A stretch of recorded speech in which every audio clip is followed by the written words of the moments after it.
Greetings everyone, and welcome to the first part of this episode by the Defenders.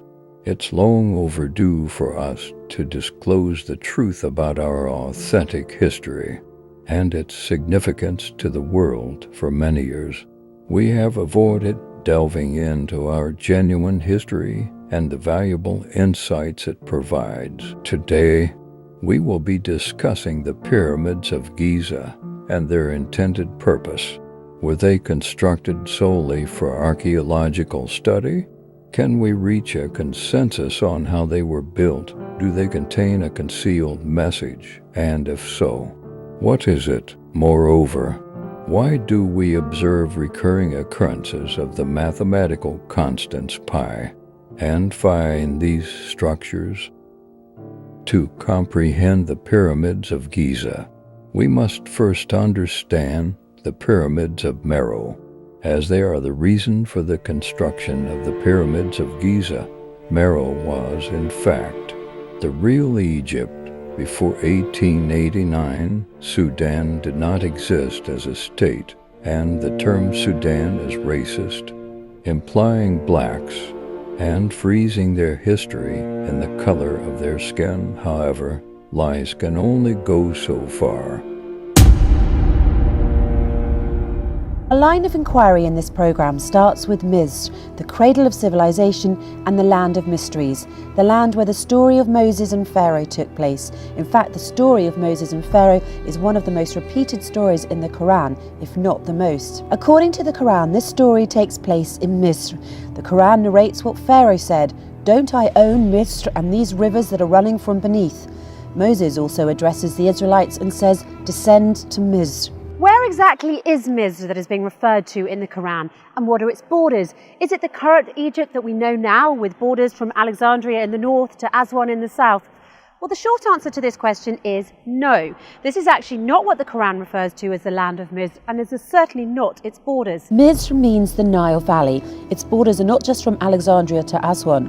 Misr extends from the Mediterranean Sea all the way down to Ethiopia, or the Abyssinian highlands from where the River Nile originates. These countries along this line have always been, across history, one country ruled by one king.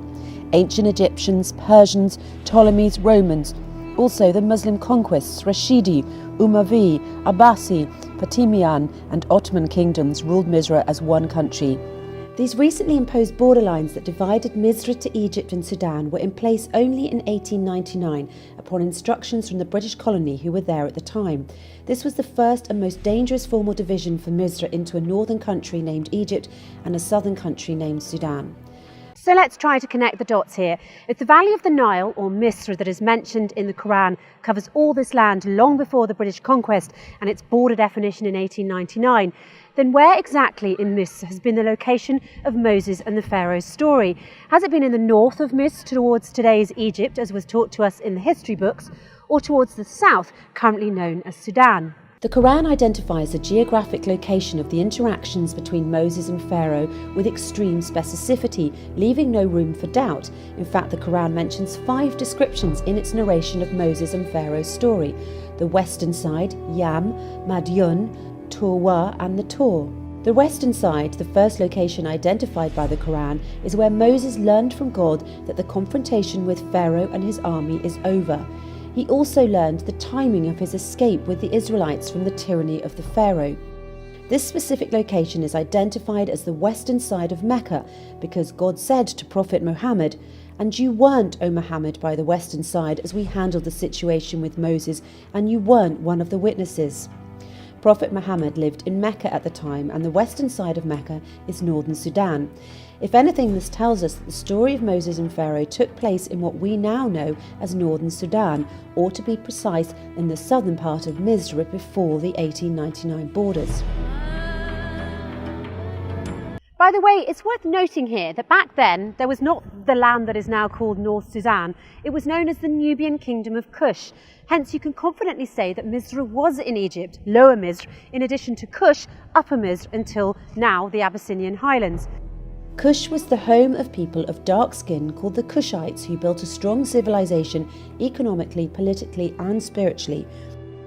In fact, the people of Kush built around 300 pyramids compared to the 60 pyramids built in Lower Myths, Egypt.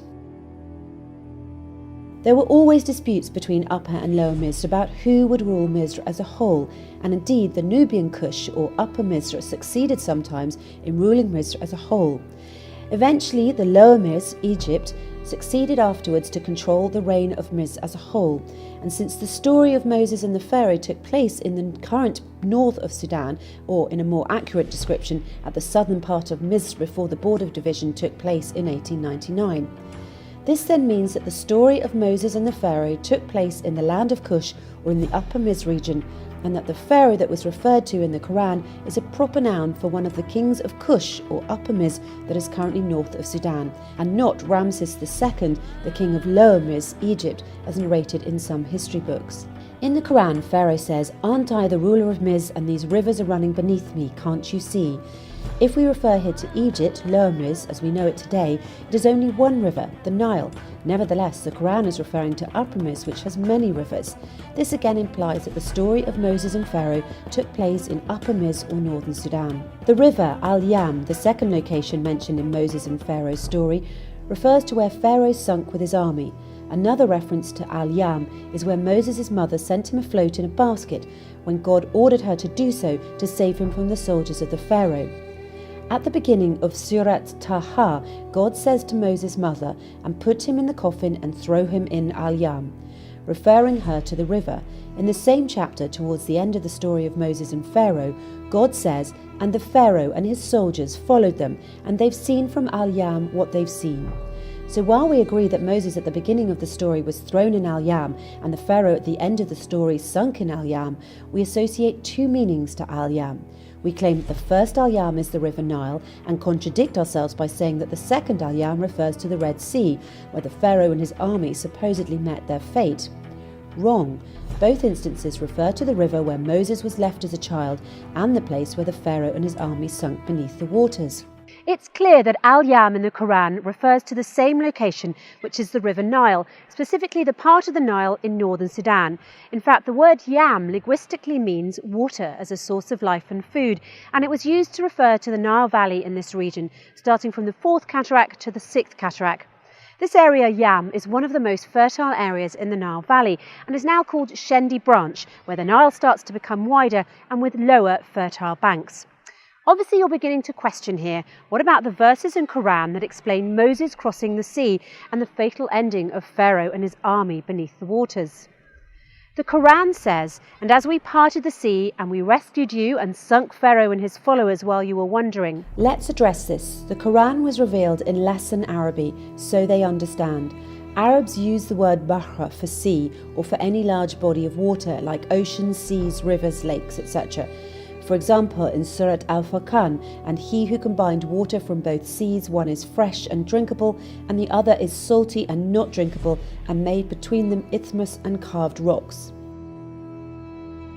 Similarly, "And the two seas are not equal. This is fresh and drinkable, and this is salty and not drinkable." The Quran here is clearly referring to the sea as a big body of fresh or salty water, whether it's actually a river or a sea. The pyramids of Meroe are man-made and easy to replicate or construct better, but they serve as evidence that the pharaoh was in fact the king of Meroe, and his minister Haman constructed them with clay. An astonishing detail about the pyramids of Meroe and why the pharaoh asked Haman to build them is found in verse 38, chapter 28 of the Quran. Pharaoh asked Haman to build a tower made of clay so that he could look at the God of Moses, implying that the monument was made of clay. However, are the pyramids of Giza made of clay? Reflect on it for a moment. Yes, the story of Pharaoh and the prophet Moses took place in Meroe. Ladies and gentlemen, the Axumite Empire shared borders with Meroe. The real Egypt and Al-Aqsa was in reality Axum, not in Palestine. Stay tuned for the next part of this episode. where we will delve deeper into the pyramids' secrets and their true purpose.